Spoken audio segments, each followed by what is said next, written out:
할렐루야. 오늘도 우리 주 예수님의 승리가 매일의 삶 가운데 넘치시기를 주님의 이름으로 축복합니다. 오늘 저에게 주신 한 줄 묵상 출애굽기 6장 29절입니다.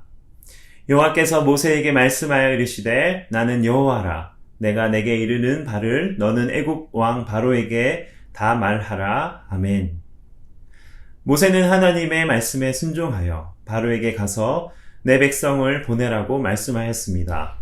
하지만 바로는 모세의 말을 거부하며 그것에 대한 보복 조치로 이스라엘 백성에게 더욱 많은 노역을 가중시키므로 그들의 지도자 모세를 향해 원망케 합니다.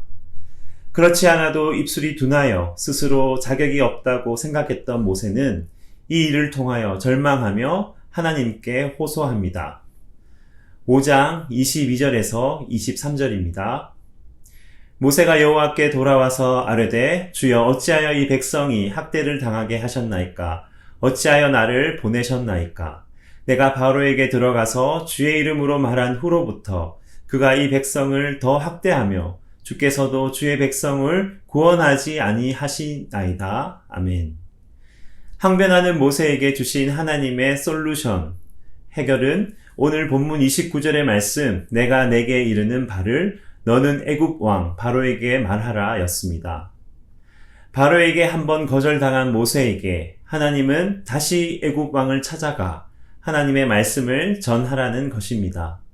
여기에 있는 이스라엘 백성을 향한 하나님의 강력한 선포가 있습니다.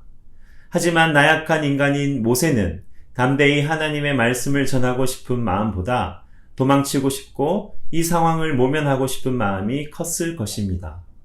사실 모세는 처음부터 하나님께 자신의 부족함을 이미 말씀드리며 이 부르심이 자신에게 합당하지 않다고 여겼습니다.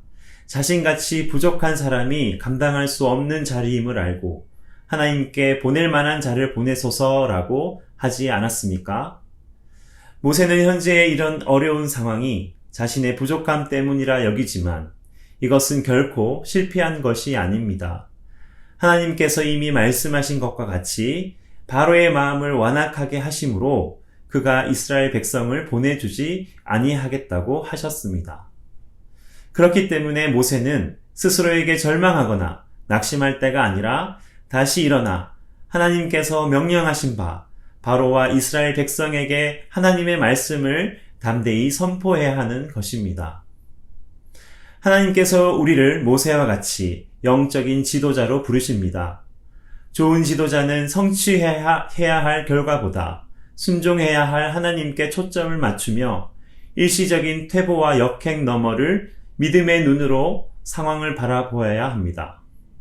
아무리 상황이 어둡고 소망이라고는 조금도 보이지 않는다 하더라도 우리가 하나님 말씀 안에 있다면 그 길이 실패가 아니라 주 안에서 형통케 되는 길인 줄 믿습니다. 부르심의 핵심은 바로에게 다시 돌아가 하나님의 말씀을 그대로 전하는 것입니다. 완악한 바로를 모세가 다시 대면할 수 있는 힘은 바로 하나님의 말씀인 것입니다. 모세가 바로 앞에 다시 설 수 있게 된 것도 하나님 말씀 때문이며 바로를 대면하여 이기는 힘도 바로 하나님 말씀입니다. 하나님 말씀이 절망과 좌절 가운데 빠진 모세를 다시 일으켰습니다. 바로와 같은 세상 앞에 담대히 서서 그들을 상대할 수 있는 힘은 우리의 지식과 경험과 뛰어난 언변이 아니라 오직 하나님 말씀뿐임을 기억하며 오늘도 하나님 말씀 붙들고 소망 가운데 걸어가시는 복된 하루 되시기를 주님의 이름으로 축원합니다. 기도하시겠습니다. 오직 하나님의 말씀이 모세와 같이 언변이 둔하고 심령이 연약한 자를 일으키시고 큰 산과 같은 애굽 왕 바로와 맞서 이스라엘 백성을 인도하여 내신 것을 봅니다. 부르심의 자리에서 오직 하나님 말씀에 집중하며 그 말씀에 순종함으로 지금 오늘 하나님의 출애굽의 역사를 경험케 하옵소서. 예수님의 이름으로 기도드립니다. 아멘.